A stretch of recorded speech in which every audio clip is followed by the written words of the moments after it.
지수 흐름으로 봐서는 어제 오늘 저점이 나왔는데 이게 이제 세게 올라가기보다는 박스권 흐름으로 보여질 가능성이 높다라는 관점으로 지켜보시면서 지금은 단기적으로는 우리 시장에 있어서 주도 섹터 부분을 저점 분할 매수하는 흐름 부분이 좋고 그런 가운데에서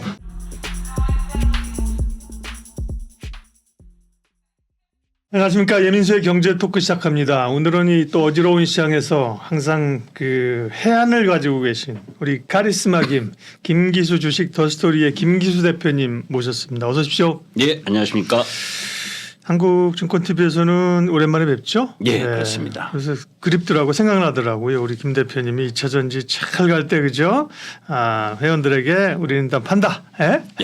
그러고 나서 그게 그리고 하루 이틀은 올랐을라나 결과적으로 그때 고점이 됐고 그죠? 예. 현대오토에버 같은 경우도 말씀하시고 나서 지질이 못 간다 그랬대. 한번 주식이 불을 뿜기 시작하니까 그죠? 예, 날아갑니다. 야, 그런 얘기들 좀 2차 전지 얘기도 해야 되고요. 일단 그 전에 시장 얘기부터 좀 하도록 하겠습니다. 글로벌 시장 흐름이나 우리 시장 흐름을 봤을 때 뭐 계속 조정 장세, 종목 장세가 나타나는데 계속 이렇게 가는 겁니까? 아니면 뭐 하반기에 장이 좀 있습니까? 뭐 시장의 섹터나 종목들이 특별하게 바뀌지는 않죠. 네. 그런데 이제 실적 시즌과 또 비실적 시즌 그리고 또 그 속에서 주가가 아무리 좋은 기업의 종목 부분이 주가가 많이 올라가면 또 밸류 부담이 그렇죠. 있잖아요. 네. 그러니까 또 일정 정도 쉬는 시간 이런 타이밍을 잘 이용을 해서 매매하는 게 바람직하고 거기에 이제 제가 이제 그 작년부터 계속해서 탈중국하라 이런 이야기를 많이 했고 또 이번 그 올해도 3월 23일일 겁니다. 3월 23일 날 나와서도 중국보다 미국과 연관된 공급망 관련주들 그 주식들을 매매하시는 게 좋고 거기서 이제 그때 말씀드렸었던 게 2차 전지 그리고 로봇 AI 뭐 이 현대오토에버를 그때 말씀을 드렸었고 그다음에 이제 6월 19일 날 또 한번 제가 나와가지고 또 굳이 포스코퓨처 해외 목표가가 얼마 정도 되느냐라는 거 물어보셨을 때 제가 55만 원 정도 본다. 그때가 이제 36만 원대였었죠. 제가 물어봤어요. 목표가 얼마냐고? 예. 그래서 굳이 그래서 55만 원 정도라고 했는데 올해 7월 26일 날 69만 3천 원까지 갔습니다. 네. 그때 이제 에코프로가 153만 원 그리고 뭐 그렇죠. 날라갔죠. 그렇죠. 네. 그렇게 이제 포모 현상에 의해서 세게 들어올 때는 이익 실현해야죠. 네. 우리가 이제 주식을 하면 주식은 매수만 하는 건 아닙니다. 네. 주식을 적당한 가격에 차익 실현할 수도 있고 해야지 또 손절도 하잖아요. 그런 흐름들을 가져야 되는데 주식을 안만 좋다고 계속 매수만 해서 바라보는 건 어렵죠. 그러니까요. 이제 올랐을 때 팔아야 되는데 올랐을 때 그때 이제 더 사가지고 문제죠, 그죠? 네. 지금까지 와서 그런데 그러니까요. 예, 뭐 섹터나 그런 얘기는 그렇더라. 시장도 그러면 이제 단기적으로는 오를 만큼 올랐다고 보시는 거예요? 이제 그래서 이제 글로벌 시장이나 네. 우리 시장 움직임을 좀 봐야죠. 네. 사실 뭐 도표 하나 보도록 네. 하죠. 이건 지원이 되면 네. 우리가 이제 주식을 할 때 애매할 때보다 확실할 때 힘주는 게 좋잖아요. 그렇죠. 제가 이제 고스톱 비교를 많이 하는데 네. 그죠 패가 안 들어오면 그죠 죽어야 되지 그렇죠. 않습니까? 네, 네. 그런데 항상 그 손실을 봤다고 열고를 하다 보면 당하게 되죠. 제대로 된 패가 들어왔고 제대로 된 흐름을 보여줄 때 뭐 쓰리고의 피박도 씌울 수 있는 수익을 극대화할 수 있는 부분인데 지금 이제 요 도표를 보는 부분이 지금 미국 시장도 그렇고 우리 시장도 그렇고 지금 조정과 반등을 반복하고 있는 상황입니다. 시장 지수가. 그러니까 코스피 지수 기준으로 보면 2,500포인트, 2,600포인트 내에서 오르락내리락만 하고 있고 네. 미국 시장은 지난번에도 말씀드린 것처럼 이 AI 핵심주인 엔비디아를 비롯해서 빅테크 7 관련주들 그게 이제 마이크로소프트, 테슬라, 애플 그리고 이 메타 뭐 이렇게 해서 7종목이 시장을 주도하고 있습니다. 그런데 그런 종목들도 일정 정도 상승을 하고 쉬어야 될 자리거든요. 그런 부분에서 쉬는 형태가 진행되다 보니까 세게 올라갈 수 있는 흐름이 전개가 되지 않죠. 사실 이 부분이 가장 중요한데 미국 시장에서 엔비디아 뭐 엄청나게 오르는 건 알고 계시잖아요. 그리고 또 실적도 엄청나게 좋게 나왔고. 근데 지금 오른쪽 표를 보시면 나스닥의 이 아까 조금 전에 말씀드렸었던 빅테크 관련주들이 시가총액을 장악을 하고 있습니다. 그러니까 나스닥은 이렇게 상승폭이 큰데 다우지수나 또 일반 여타 산업군 부분은 그렇게 큰 힘을 발휘하지 못해요. 그게 이제 중간에 있는 특히 미국 주요 소비 관련주들이 주가가 다 안 좋거든요. 이건 이제 이 여러 가지 면에서 볼 필요가 있는데 요 부분을 한번 9월 달 부분을 한번 볼 필요가 있습니다. 9월 달은 미국 시장도 그렇고 우리 시장도 그렇고 세게 올라가기가 어려운 시장이고 역대로 보게 되면 9월이 하락 확률이 높은 시장이었어요. 네. 그런 부분들 속에서 미국 시장에 있어서 9월 말까지 합의되어야 되는 이 내년도 예산안 이 부분과 관련된 노이즈가 계속 나오고 있는 중이고 그리고 대법원이 학자금 이자 지원을 중단하면서 10월부터 영향권에 들어갑니다. 그리고 이제 내일이 중요한데 미국 자동차 3사가 대규모 파업을 그렇다면서요. 예고를 하고 예. 있죠. 그런데 이제 이 부분도 사실 우리 시장에서 2차 전지 약세 요인 중에 하나였었어요. 왜냐하면 이 미시간주를 비롯해서 트럼프가 지금 계속 자극을 하고 있는 중이거든요. 왜냐하면 이 내연기관차에서 전기차로 전환을 하게 되면 노동자 수가 줄어들게 됩니다. 전동화를 통해서 그렇게 되고 또 이 배터리 우리 많이 진출하고 있잖아요. LG엔솔부터 시작을 해서 IRA 보조금을 통한 진출을 했는데 사실 내연기관차에 종사하는 이 노동자들보다 이 배터리나 전기차에 근무하는 노동자들의 임금이 낮습니다. 그걸 지금 자꾸 똑같이 맞춰달라고 하는 거거든요. 그게 일의 흐름 부분이나 숙련도 이런 것들을 감안하지 않고 전동화 쪽으로 가게 되면 그래도 일이 경감이 되잖아요. 그러니까 차별적 흐름이 진행돼야 되는데 그래서 그런 임금에 대한 부담 이런 부분들이 있고 거기다가 자꾸 트럼프가 이 노동자들의 표를 얻으려고 이 자극하는 흐름 부분들. 그래서 지금 이 리치몬드 북쪽의 부자들이라고 이 노래 가수가 이게 이제 인기가 있는데 누구예요? 이게 이제 가수가. 제가 이제 이름을 잘 모릅니다. 저는 뭐 연예인 이름을 잘 네. 못 외우니까 이 노동자 출신 가수인 올리버 앤슨이라고 하는데 네네. 이게 이제 복지 지출 비판을 하고 공화당 지지를 하는 흐름인데 리치몬드 북쪽의 부자들이라는 건 이제 워싱턴을 이야기하는 거거든요. 그러니까 빗대어서 지금 바이든 정권을 안 좋게 얘기하는 그런데 그게 지금 인기가 있다는 거죠.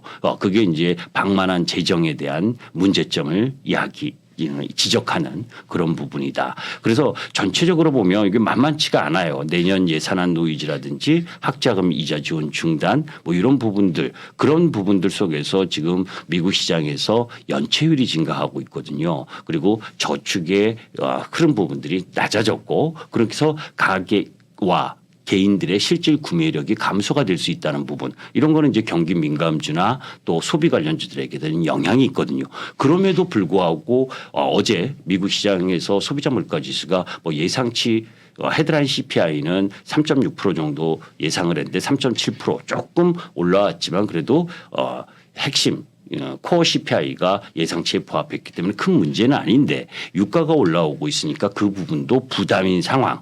이런 여러 가지 부분들이 지금 진행되면서 미국 시장에 있어서 다소 주춤거리는 모습이고 또 거기에 뭐 우리가 알고 있듯이 지난주에 이 애플 아이폰에 대해서 중국의 공무원들 사용 금지. 그게 비단 애플뿐만이 아니라 애플은 중국 매출이 한 19% 정도 되거든요. 그런데 엔비디아는 21% 정도 되고 뭐 말로는 어제 중국에서 뭐 문서화하지 않았다. 뭐 이런 이야기를 하지만 공산당 말을 어떻게 믿습니까? 그죠? 우리나라도 뭐 한한령 한다고 뭐 하는 겁니까? 그렇죠. 그래서 네. 이제 이 미국 기업들 빅테크 기업들이 이런 상황 흐름이라면 더 치고 가기가 부담스럽잖아요. 그러니까 그동안 올라왔었던 부분에 대한 횡보, 기간 조정이 필요로 한 부분에서 정치적인 사안 이런 부분들까지 감안하니까 힘들었고 그런 부분들을 이용해서 외국인들이 이 9월 사실 9월 28일부터 우리나라 6일 동안 연휴고 그리고 중국이 항저우 아시안 게임 하면서 또 국경절로 들어가서 또 장기간 연휴고 그러니까 이런 부분 속에서 쿼드러블 워칭 데이인 이번 오늘까지 네. 그죠? 사실 6월 이후 만기 지나고 나서 현 선물을 계속 매도를 했고 매도를 하면서 이번 주에 월요일 화요일 보시면 여타 아시아 증시 일본이나 미국은 별로 크게 하락하지 않았는데 우리 시장만 세게 밀었거든요. 오늘은 좀 반등을 세게 했지만 그게 이제 자기네들이 선물 매도 구축한 부분 그것에 대한 이익 실현을 위해서 이번 주 좀 강하게 밀어붙인 거죠. 그래서 지수 흐름으로 봐서는 어제 오늘 저점이 나왔는데 이게 이제 세게 올라가기보다는 박스권 흐름으로 보여질 가능성이 높다라는 관점으로 지켜보시면서 지금은 단기적으로는 우리 시장에 있어서 주도 섹터 부분을 저점 분할 매수하는 흐름 부분이 좋고 그죠? 그런 가운데에서 너무 강한 베팅을 하기보다는 조금 시간을 인내할 필요가 있는 관점으로 시장을 보실 필요가 있다 이렇게 말씀드립니다. 네. 김 대표님 앞에 계시다고 하는 얘기가 아니라 참 시장 흐름을 잘 읽으세요. 네. 매일 볼 수가 없어서 안타깝지만 유튜브 들어가면 매일 시황 설명해 줍니까 이렇게? 매일은 아니고 이제 이런 내용들은 매주 수요일 날 방송을 통해서도 이야기를 하고 또 유튜브로도 올려놓죠. 예. 저도 방송에서 뭐 자주 못 뵈니까 듣기가 좀 어렵습니다. 그러니까 9월까지는 이제 어려운 흐름들로 갈 수밖에 없는 환경이었고 그런 흐름이 나타났다. 지금 이제 추석 지나고 나서의 흐름들을 기대라는 건데 지금 말씀 들어보면 지수가 그렇게 크게 올라가면서 갈 수 있는 환경은 아니라고 보시는 거네요. 기본적으로는 박스권 내에서의 움직임, 그죠? 네, 그렇습니다. 그럼 박스권이면 결국 이런 테마 주도 섹터가 이제 시장은 항상 가려면 주도주가 있어야 되잖아요. 예. 주도주가 부각되면서 수급이 붙고 올라가고 그래야 지수도 올라가는 건데 그렇습니다. 그런 게 아니라고 하면 주도 섹터가 이렇게 하반기에 10월 11월에 두드러지지 못하면서 그냥 종목 장세 테마 장세로 갈 수 있는 가능성도 있네요. 그렇겠죠. 그런데 이제 그런 시장의 테마 섹터가 움직일 거를 미리 다 예측하기는 쉽지가 않아요. 왜냐하면 이제 제가 그 3월에 나와서도 말씀드렸듯이 6개 이 주요 테마 부분이 올해를 장악할 거다라고 한 게 이제 그 중에 AI와 그리고 또 로봇 그리고 SDV 뭐 보안 뭐 이런 쪽 라인을 몇 개를 제시를 했는데 그런 부분들의 시세 움직임 속에서 그 뭐 사실 2차 전지만 상당히 많이 오른 것은 아닙니다. 그죠? 그런데 뭐 경제 기사나 보게 되면 뭐 2차 전지만 많이 오른 것처럼 얘기를 하는데 로봇 AI 이런 것도 엄청 올랐고 로봇이나 AI, 뭐 의료 AI부터 시작을 해서 상당히 많이 올랐거든요. 그러니까 그런 부분들이 이제 이후에도 섹터에서 일정 정도 이야기를 하겠지만 실적 시즌이 들어오면 몸살이게 되거든요. 성장 섹터 부분에 있어서 테마성 흐름 아직 숫자로 정확하게 찍히지 않는 쪽은 그러니까 지금은 9월 지금 왜 제가 아까 연휴 기간을 이야기를 했냐면 이 옵션 만기 끝나고 나서 연휴 추석이 다가오고 그것이 추석이 지나게 되면 실적 시즌으로 들어가지 않습니까? 그러면 이번 국면에 실적 숫자로 잘 안 찍힐 수 있는 섹터 종목 부분은 매도를 하고 가는 게 나은 거죠. 네. 그리고 이제 또 남은 그 4분기의 걱정거리가 이제 양도세 이슈가 있습니다. 해결이 안 됐기 때문에요. 그리고 예전 같으면 12월인데 11월 뭐 10월 이렇게 좀 최근 경향은 좀 이슈가 빨라지는 경향이 있었어요. 네. 예, 그것 어떻게 또 제가 말씀드리고 싶었었던 내용을 알잖아요, 우리가. 이것도 한번 도표로 보시죠. 개인의 청구서가 날아올 시간이다라고 이제 제가 한 2주 전에 벌써 말씀을 드리고 있는데 국내 주식시장에서 개인 투자 거래 비중이 지금 70-80%가 됩니다. 코스피에서는 한 58% 정도가 개인 비중이고 코스닥이 80%. 연말 변수인 이 양도세 회피 목적 개인 순매도 개별 종목은 10억 원 이상 보유한 개인 부분이 해당이 되는데 이게 사실은 우리가 어떤 사안에 대해서 학습 효과를 느끼잖아요. 그죠? 그래서 이전 같은 경우에는 10월 말부터 11월 달 이때가 이제 주로 흘러나왔다면 이번에는 이 추석 연휴 전 이때 이제 이 원체 이제 2차 전지나 로봇이나 또 이 AI나 많이 올랐었던 섹터 부분들은 오히려 이 타이밍에 나올 가능성이 높다. 그래서 9월과 10월 초 요 부분에 매물이 먼저 나올 가능성이 높다라는 쪽입니다. 그래서 그런 부분들을 감안하셔야 되기 때문에 신중하셔야 된다라는 말씀을 드립니다. 네. 그래서 남은 4분기는 너무 기대감으로 예. 그렇죠? 네. 사실 올해 상반기 많이 올랐어요 우리 시장이 그죠? 작년에 생각보다 주식이 엄청 빠졌고요. 예. 올해는 사실 상반기 많이 올랐어요. 인덱스로고 아마 코스피는 한 뭐 20% 코스닥은 더 올랐을 걸요, 그죠? 코스피가 한 25% 정도 그렇죠. 올랐었고요. 네네. 고점으로 보게 예, 되면 코스닥은 35% 정도. 그러니까 어떻게 보면 그 시점에서 보면 사실 연간 장사는 그 정도 오르면 여기 훌륭한 거잖아요, 그죠? 예. 그래서 근데 기대감에 다시 이 조정이 끝나고 나면 2,600, 뭐 사실 증권사에서 얼마 전까지 고점 2,800 얘기했잖아요, 그죠? 2,600, 800 막 넘어가길 기대하고 있는 그런 기대는 좀 내려놓고, 예. 그렇죠? 내려놓고 눈높이를 좀 낮추고. 네. 차분하게 예, 그렇습니다. 대응하자. 그래 그 정도의 차분하게 대응했을 때 그 정도의 수익을 낼 수 있는 기회는 있다. 그렇죠. 그쵸? 있죠. 네, 네. 그런데 이제 제가 이제 거기서 덧붙여서 네네. 말씀을 드리면 자 이제 코스피 지수가 25% 정도 고점으로 네네. 25% 정도 코스닥이 35% 정도 올라왔는데 에코프로가 1,300%까지 올라갔었거든요. 지금 한 780% 떨어져서도 네네. 780%고 2차 전지의 주도 양극재는 그랬습니다.